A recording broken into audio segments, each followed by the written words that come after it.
राम, सुना था कि रघुवंशी बड़े वीर होते हैं, परंतु तुम्हें देखकर वह धारणा दूर हो गई। तुम तो किसी राजा के दरबार में बिरदावली सुनाने वाले भांडों और पंडितों की भांति कोई उपदेशक लगते हो।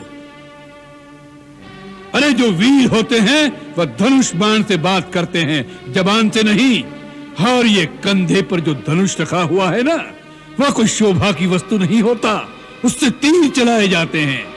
ऐसे मान लिया हमने भ्रम से नारायण को नहीं पहचाना, मान लिया अपने चित्त के मोह में एक स्त्री का हरण कर लिया, मान लिया अपने गौरव और अहंकार में हमने किसी का परामर्श नहीं सुना।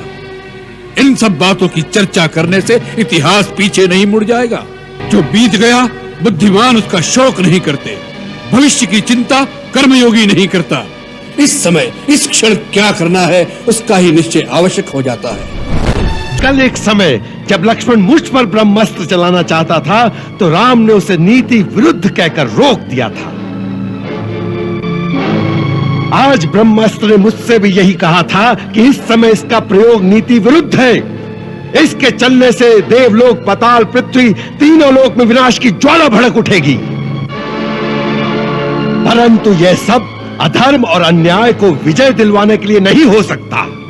इसीलिए ब्रह्मास्त्र तेजहीन होकर लौट। राजकुमार, तुम्हारा जन्म इसी माटी में हुआ।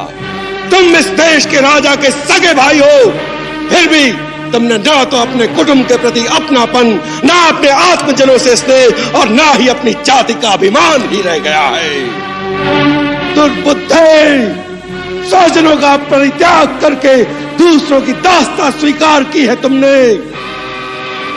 अपने कुल की मर्यादा, देश की मर्यादा का हनन करने वाले द्रोही, धिक्कार।